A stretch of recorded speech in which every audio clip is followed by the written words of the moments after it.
This week, as we know, 16.5 tons of cocaine has been seized. They seized the shipment of over 8,000 kilograms of cocaine in the port of Rotterdam. Officials say the vessel traveled via Panama from Ecuador, which is now one of the main exporters of cocaine to Europe and the United States. MSC Laredo, Kamakura Maru, Hamburg Express, Atlantic Champagne. Tens of thousands of ships sail the world's seas. Today, around 90% of international freight is transported by sea. In Europe, commercial ports engage in fierce competition to tap into this vast source of revenue. And the Dutch are clearly in the lead. The Port of Rotterdam is Europe's gateway to global trade. But this victory comes at a price. That of organized crime. Drug traffickers conceal their products in this constant deluge of goods. International mafias, production cartels, and street gangs join forces to create a system of exploitation and violence, with market-driven logic. At the heart of global trade, the Netherlands has become a breeding ground for this new paradigm of organized crime, which is spreading throughout Europe and destabilizing some of the world's most stable democracies.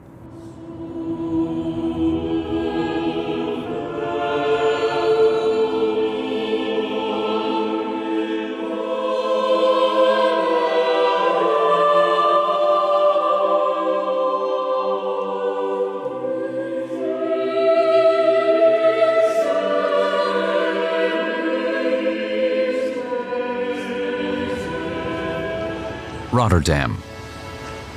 Over the past 20 years, the port has become a nightmare for many. And it's all because of one commodity: cocaine.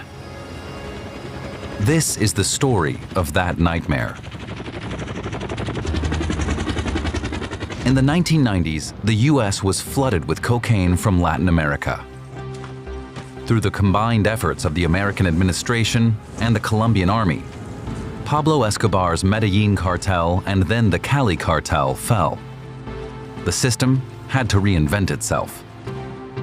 Drug traffickers seeking new markets turned their gaze to Europe. In the south, established Italian mafias took control of the cocaine and its redistribution to Spain and France.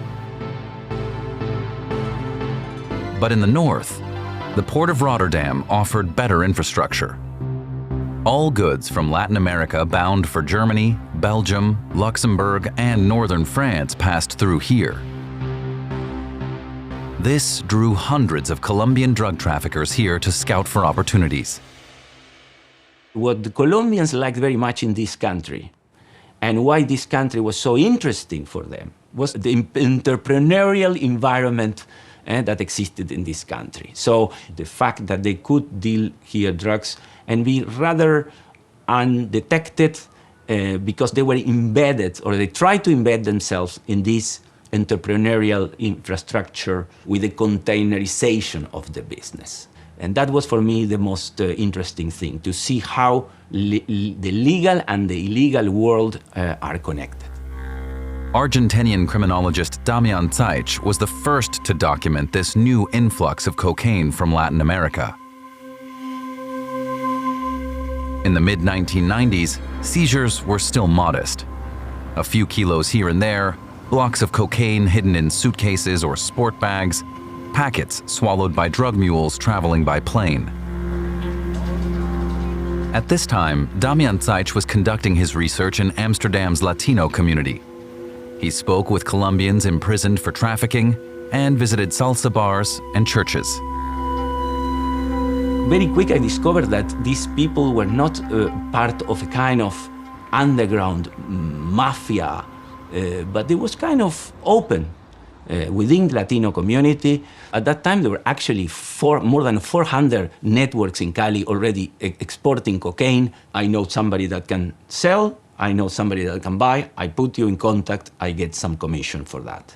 You have development of cocaine trafficking, increasing in the Netherlands in the hands of an international club of networks.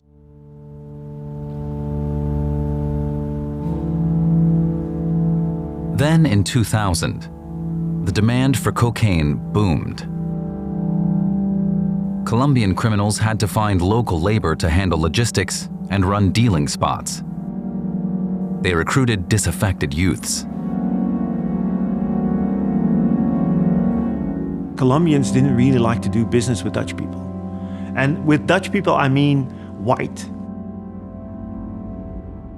So they rather do business with people from Suriname or with people from the Dutch Antilles.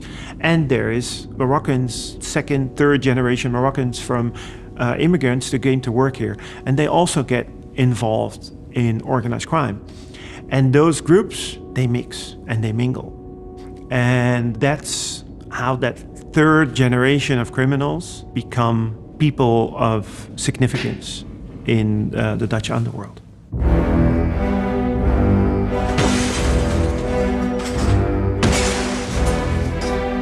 Colombian traffickers recruited people from organized crime circles seasoned in bank and jewelry store heists. These so-called extractors sneaked into the port of Rotterdam, broke into the right container, retrieved the cocaine, and disappeared. An easy job because, like all European ports, the port of Rotterdam was easily accessible.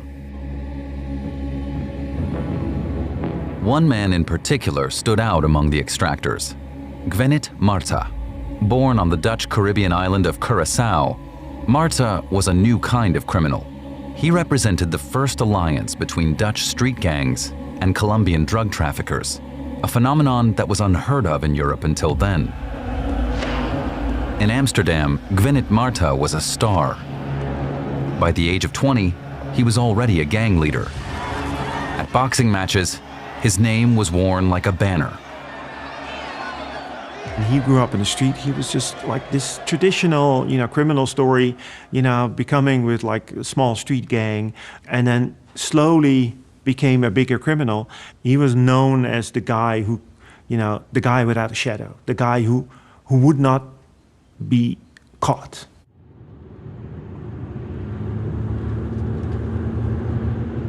For Gwenette Marta, the extractor's work was so easy that volumes quickly increased. Marta soon figured out that if he diverted 1 or 2 shipments of cocaine, the Colombians wouldn't suspect a thing. This was how Marta's gang gradually became independent. They they changed the hash for cocaine. And of course, the business model exploded. They got very, very wealthy. The amount of money that is being made in the drug economy grows really quickly because cocaine is the most profitable drug. The sudden wealth caused the gang members to become ever more brazen. In the center of Amsterdam, street rivalries were settled with military-grade weapons.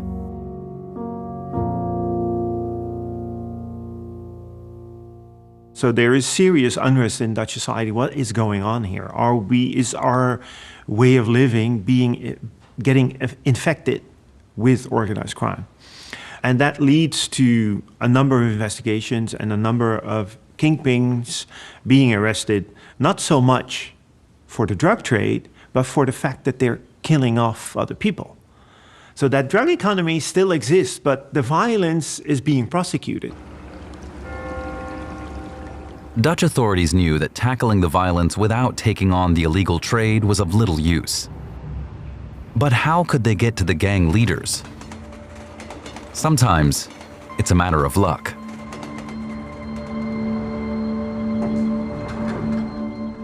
In 2007, Gwenette Marta was arrested and jailed for money laundering. But money can open any door. Dit is Gwenette Marta. Op 12 mei 2008 dus ontsnapte de toen 34-jarige Marta uit de gevangenis in Heer Hugo Waard. Vandaar dat de hoofdofficier van Justitie in Amsterdam een beloning van €5.000 uitlooft voor die tip die leidt tot de aanhouding van Marta.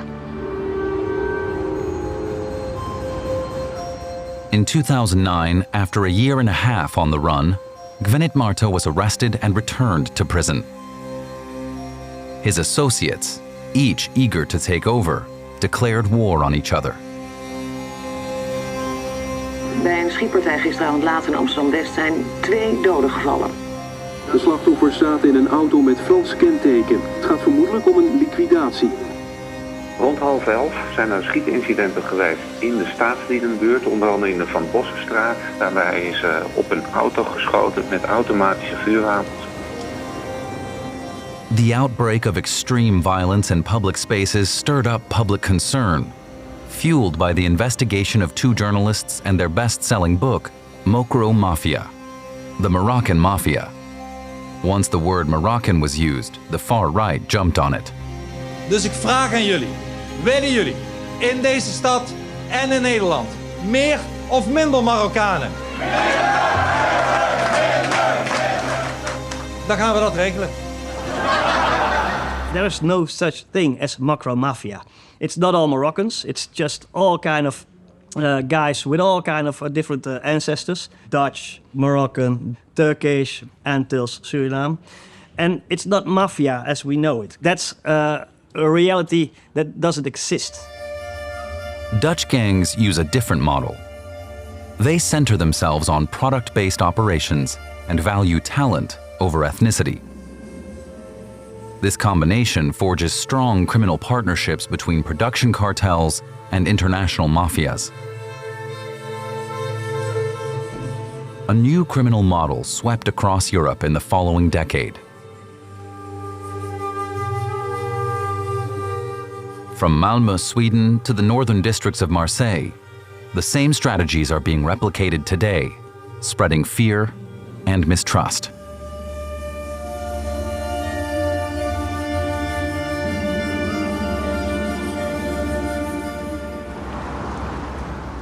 Gwenette Marto, the untouchable godfather of the so-called Mokro Mafia, was merely the visible face of a phenomenon that extended far beyond him.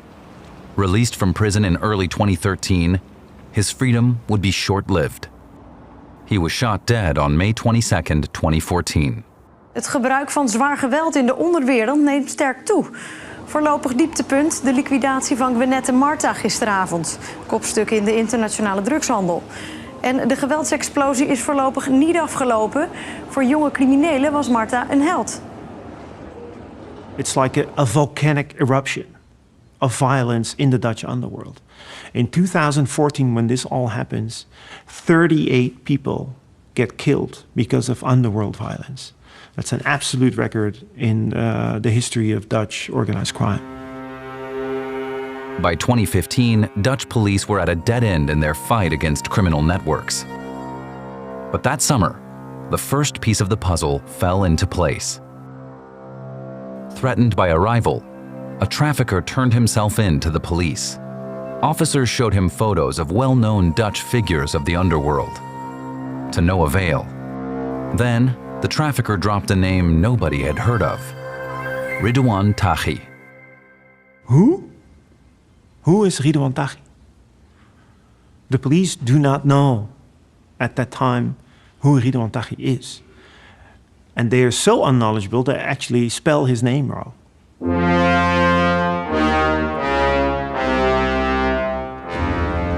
When Ridouan Taghi's name was first spoken, nobody knew he was the kingpin of the Netherlands' cocaine trafficking network. A man both respected and feared. He'd built his business around invisibility. He was so discreet that even his associates only referred to him by his initial, T. Born in a village in the Moroccan Reef, Taghi came to the Netherlands as a child and grew up in a working-class neighborhood of Utrecht. At 20, he traveled through Belgium, Spain, and Morocco under false identities. Taghi used his family's established hashish trafficking routes from the Reef to Northern Europe and adapted them for cocaine trafficking. For 15 years, he operated in the shadows, building his empire under the radar. And all that time, he was never part of an investigation. He was never arrested. He was never convicted. There was nothing.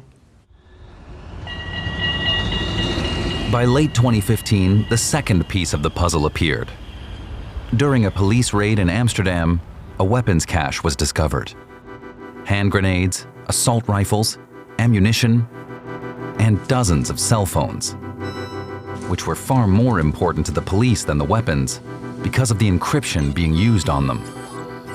These phones contain software based on PGP, the Pretty Good Privacy Encryption standard, developed by a US engineer in the 90s. This allowed encrypted messages to only be read by the recipient, and it was untraceable. Back then, PGP encryption was considered unbreakable. Smartphones change organized crime. That encryption technology speeds up this whole drug economy. And it means that if you are if you were born in the Netherlands, you can live in Dubai, have your team of people dealing with cocaine shipments in the harbor, and have your business contacts in Colombia or in Venezuela, and you don't have to go anywhere anymore. The discovery of the encrypted phones came in the midst of a series of Islamist attacks in France and Belgium. To counter the Islamic State, European countries imposed cross-border cooperation between security agencies. The phones seized in Amsterdam were of utmost interest to both French and Belgian authorities. Le kamikaze a été identifié par ses empreintes. Dans toute une série de dossiers, on tombe sur des... In a whole series of cases, we've come across phones that were impossible to read. And gradually, we've seen the quantities of these phones increase in seizures. In Belgium, but also abroad, in the Netherlands, in France, in Germany, etc. Even in Finland, everyone's confronted with these unreadable phones. Confronté à ces téléphones impossibles à lire. And that finding actually leads to the question, if we can decrypt these phones, we can find their secret messages. European police forces saw an opportunity. They secretly deployed a team of hackers to decrypt the codes, a formidable, seemingly impossible task. Time was of the essence as the narcos continued to operate in total anonymity, eliminating anyone who came too close. In 2016, the flamboyant crime blogger Martin Kok became a target. He'd been the first to publicly reveal the names of Ridouan Taghi and his accomplices. Martin Kok, who was a crime blogger. He was a former criminal. He had killed 2 people himself, but out of jail, he tried to live a legal life, more or less legal life, and he started a crime blog. He didn't do anything a journalist would do, like looking for truth, but he was the first to publish about Ridouan Taghi. Kool gaat, dat maak je mij niet bang mee, toch? In his blog, he'd recounted his adventures and the failed assassination attempts against him. Bom omhaald geplakt, bom. Bomberoni. Je bent toch niet elkaar doodschieten of opblazen voor een verhaaltje. Als je daar aan toe gaat geven, dan zeg ik van dan wordt morgen een ander weer bedreigd, een ander is weer bedreigd. En dan kan je niks meer over schrijven, die mensen toch? Dat ben hun de baas meteen hier. Maar dat gaat niet.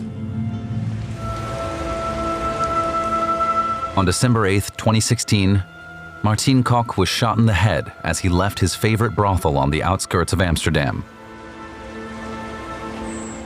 His funeral was a reflection of his eccentric life.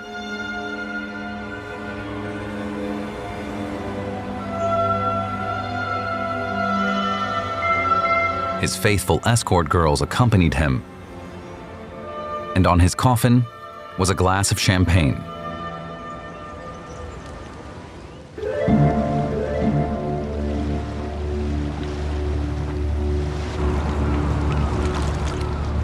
In January 2017, the third piece of the puzzle emerged. One of Taghi's killers turned himself in to the police and talked. Nabil Bakali detailed the organization's methods and revealed Taghi's username, the pseudonym the boss used to issue orders. These interrogation transcripts were a crucial element in the criminal investigation that led to the Marengo trial. Meanwhile, Ridouan Taghi was running his operations from his hideout. He'd found refuge in a small paradise, a place beloved by bankers, kleptocrats, and billionaires: Dubai.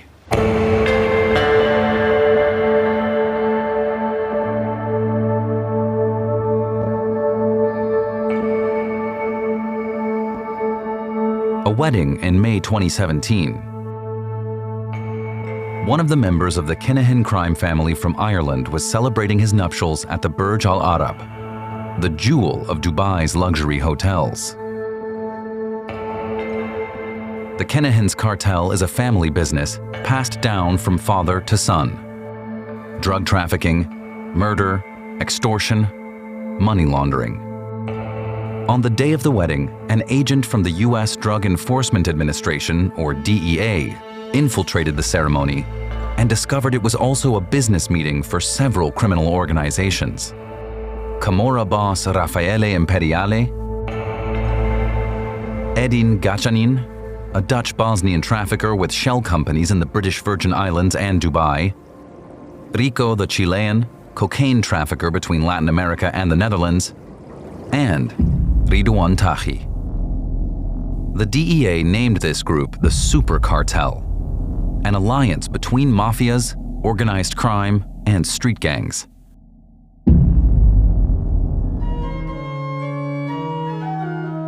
The power of the Super Cartel came to light in 2019, when one of the world's largest container ships, the MSC Guyane, was seized in Philadelphia.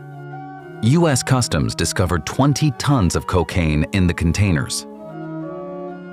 The shipment had come from Chile via Panama and the Bahamas and was actually destined for Rotterdam.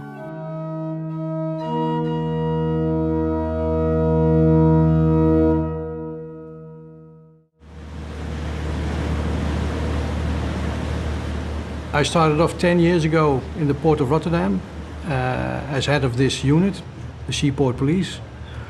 And in those days, 10 years ago, we seized about 5,000 kilograms of cocaine every year. Sometimes 6, sometimes 4.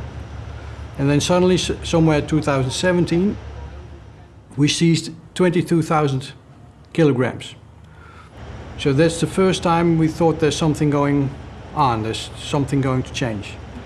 The next year, we seized 33,000 kilograms, and that's the moment that we decided to find out what was going on worldwide, that the Northern European ports were so popular for drug smuggling. We did up to 150 drug investigations every year, but the coke was still coming in, and there was an increase. So we decided we have to change our way of working, and we have to look in why is this cocaine coming to Rotterdam. Nearly 14 million containers per year. That's one every 2 seconds. Connected to over 1,000 ports worldwide, the port of Rotterdam stretches more than 44 kilometers in length with 100 kilometers of quays. The latest construction is the impressive Maasvlakte complex, where the transoceanic container ships dock directly on the North Sea. This was where the police were focusing their efforts. So we learned that 98% of all drugs being seized in the Netherlands come in through one terminal. Port authorities discovered that the transport company's confidential access codes could be easily obtained for a mere 5 to 6 figure sum.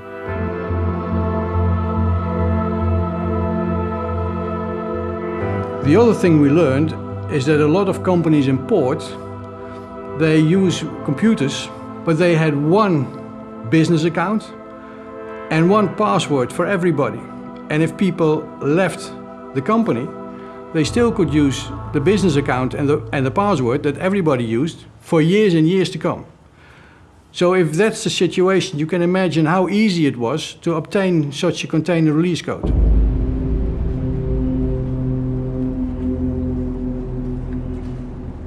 Many security gaps were found at the port of Rotterdam, but 100 kilometers further south, in Belgium, lies an even more vulnerable port. Antwerp-Bruges. Europe's second largest container port has a crucial advantage for criminals. It's Europe's main transshipment hub for goods from Latin America. La problématique de la cocaïne s'est manifestée pour la première. The problem of cocaine first became apparent in 2013, but starting from 2016, it became clear that seizures were increasing every year, culminating last year with 120 tons of cocaine seized in Belgium. Saisi 120 tonnes de cocaïne en Belgique.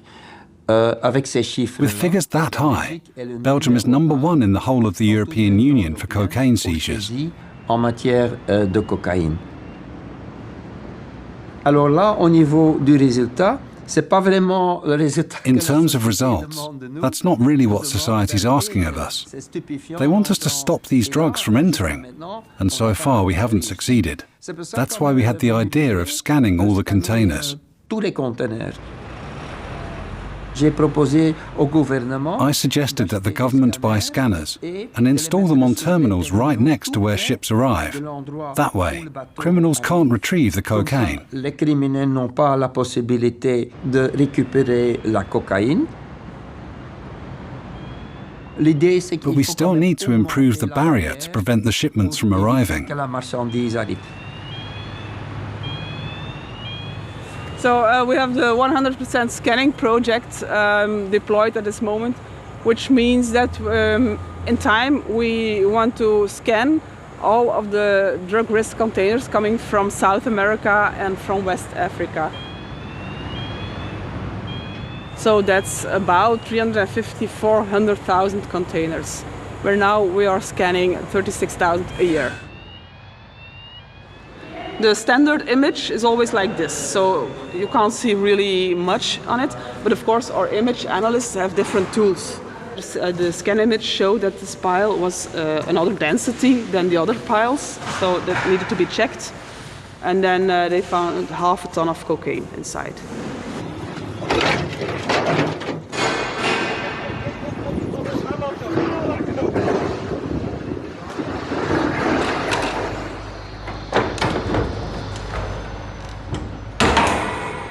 %90 of the cocaine that comes to this country goes further to new markets, to new places, like, I don't know, Czech Republic, Romania, wherever, that they are the ones that have expanded. So the Netherlands is now selling more cocaine to more countries.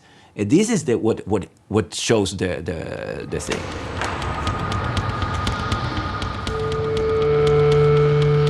Gone were the days when extractors slipped away with just a few kilos. The time of wholesale hubs and mass distribution had come. This customs officer's face is kept off camera to protect him and his family. Bribing or intimidating customs and dock workers costs the cartels next to nothing. For drug smugglers, it's become essential. Because now they need to move entire containers out of the port, using trucks, proper border crossing documents, warehouses to repackage the goods, and delivery vans for distribution. They also have an army of wholesalers to push the product across cities, towns, and villages across Europe.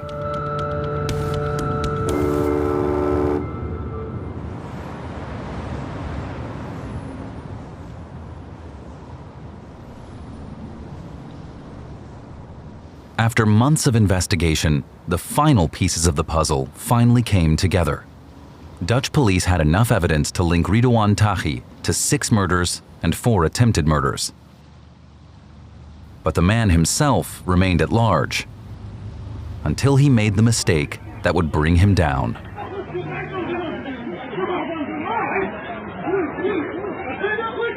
In 2017, Taghi had ordered the assassination of another rival in Marrakesh. But the hitman accidentally killed the son of a Moroccan judge. The king's police were also on the hunt for him. That was a game changer. Then Morocco changed the way it saw the Dutch Moroccan criminals. Don't do this violence in our country. Don't do this gunfire in our country. And then Moroccans cooperated very well with our police to solve this problem. In December 2019, special forces raided a seemingly uninhabited villa in Dubai, where Ridouan Taghi was drinking a glass of red wine in front of the TV. He was handcuffed and arrested.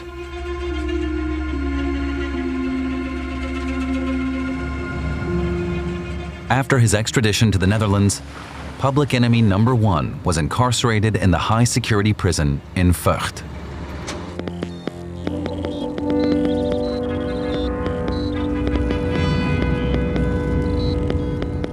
Since 2015, European, American, and Australian police forces had been cracking down on encrypted communication platforms and shutting them down. Following Taghi's arrest in late 2019, Dutch police reconstructed his call history and the platforms he used.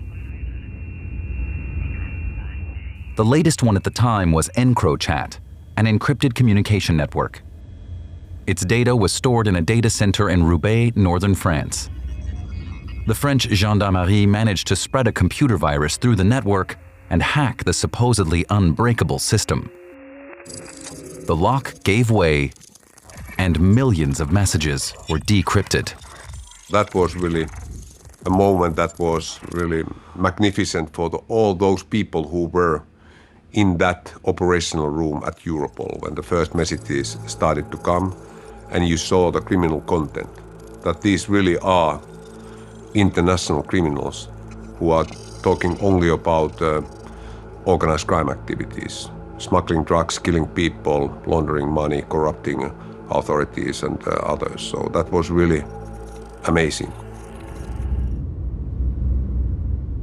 In June 2020, following months of phone surveillance, Dutch law enforcement raided Valves Plantage. In the village of 1,200 residents near the Netherlands-Belgian border, the police discovered several containers intended to serve as prison cells and even a torture chamber. Politie! Politie! Politie! Politie! Ruimte vrij!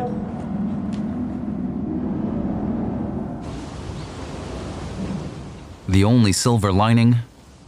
The torture chamber had never been used. But Europol units were in for more surprises.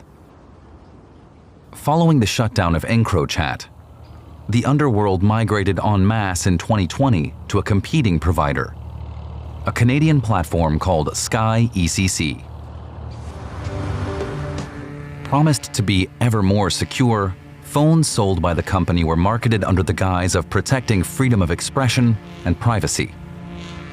At its peak, it had 70,000 active users worldwide, and nearly a quarter of them were clustered around Rotterdam and Antwerp. And above all, Sky ECC was technically more sophisticated than EncroChat. We'd located the servers, so we were recording conversations that, in principle, were encrypted.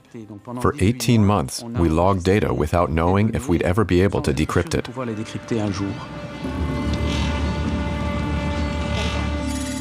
In early 2021, an update request was sent to users' phones, but it was a Trojan horse. Tens of thousands of subscribers fell into the trap. This gave police access to the phone's private encryption keys. This marked the start of the live phase, as intercepted data was decrypted in real time. A stream of messages flooded the screens of Europol and the Dutch, Belgian, and French police. Les unités spéciales belges ont fait Belgian special units worked hours and hours and hours, over months, to identify the most important targets. And then what came out of it was... Well, what we were seeing were the criminal acts taking place all over the world. We saw countless photos of intimidation, of people cut into pieces, an absolutely staggering level of violence. After weeks of wiretapping and decoding, it was time for action. A massive international police operation was launched, with customs, police, tax authorities, and the judiciary working closely together. Over 10,000 people were arrested in Belgium, France, the Netherlands, Spain, the Balkans, and the Americas. They call it fighting the organized crime scene. So they also got guys in Southern America, Middle America, other places in the world targeting, arresting in Morocco. They try to dismantle the whole organization. While dismantling the Sky ECC network, investigators also succeeded in striking a blow against the super cartel. After Ridouan Taghi and Rico the Chilean, it was time for Raffaele Imperiale and Edin Gacanin to end up behind bars. Added to these arrests were record seizures of 90 tons of cocaine, a historic success. Without these investigations, EU would crumble crumble in darkness when it comes to the organized crime landscape. How it is integrated in the private sector, public sector, how extensive is the corruption and violence, how extensive profits they get, and how wide global networks they have. We found corruption at all levels, in municipal administrations, in internal revenue services, in customs, of course, in the police, and at every level in the legal profession.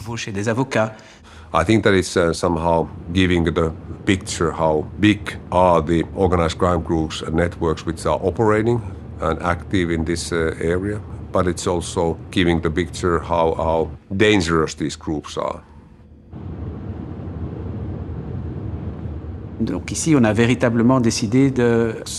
We decided to focus on the upper echelons of the criminal organization, which was now possible because of the hacking of Sky ECC.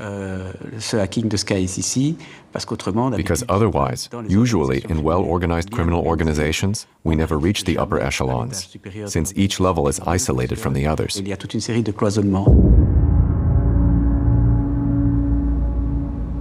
International investigations into encrypted phones have sharply advanced understanding of how criminal networks operate. More and more emphasis was being placed on the upper echelons of the criminal underworld.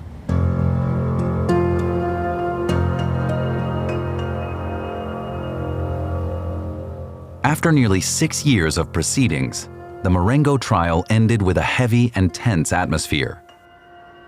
From prison, Ridouan Taghi threatened to kidnap Crown Princess Amalia and Prime Minister at the time, Mark Rutte. And the terror returned. The attorney Dirk Wiersum, who was defending key witness Nabil Bakali, was shot dead outside his home in 2019. Just under 2 years later, the famous journalist Peter de Vries was executed in the heart of Amsterdam. Ik sta natuurlijk toch in de arena en daar moet je een gevecht leveren. Daar kom je niet met mooie praatjes weg. Daar moet je gewoon leveren. Daar moet je voor staan.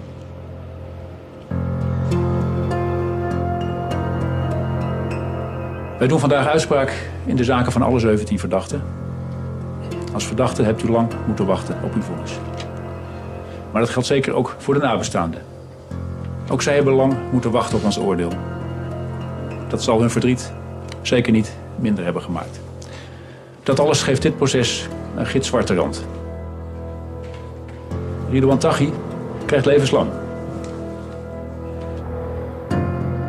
On February 27, 2024, the court delivered its verdict. Life sentences for Ridouan Taghi and 2 of his closest associates, and 190 years for the 14 other defendants.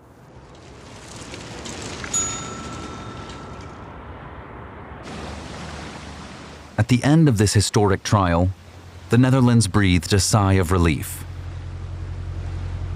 But a lingering fear remained. Belgium, France, Germany, Finland, and Sweden were facing similar violence linked to drug trafficking. Despite this being a matter of internal state security, awareness was missing even at the highest political levels. En matière de réaction et aussi de soutien des autorités politiques, par exemple, quand on demande... So in terms of reaction, and also support from political authorities, for example, when new capabilities are requested, we can observe that public opinion is extremely sensitive when it comes to terrorism, and understandably so, given the victims and attacks involved. It's because everyone feels like a potential victim of terrorism, a bit like pedophilia, in the way everyone sees their own children in the victims of pedophiles. Paradoxically, it's different when it comes to organized crime. Yet in my experience as a magistrate, and other specialists say the same, the danger posed by organized crime is far more destabilizing for our societies and results in many more potential victims than terrorism for us in the West. We're all victims in some way. It's sometimes complicated for judicial authorities to convince policymakers. I personally had to go before Parliament and, for the first time in my career, show images from the case, extremely gory images, to shock senators enough into giving the resources we needed to combat organized crime.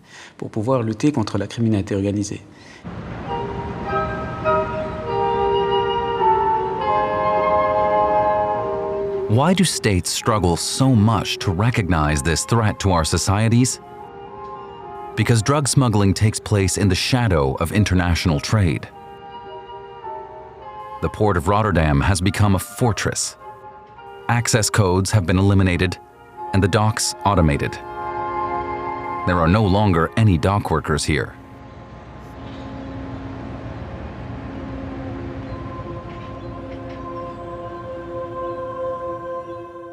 Almost inevitably, the trafficking has shifted to smaller, less secure ports like Le Havre or Livorno. The criminal networks that were completely dismantled have almost magically reformed in almost the same way. A never-ending story. What we have seen is that the so-called war on drugs is actually more comparable with religious wars. It's a symbolic war. It's not a war that has any strategy to win. In fact, the war on drugs is not meant to be won. The war on drugs is to be perpetuated forever.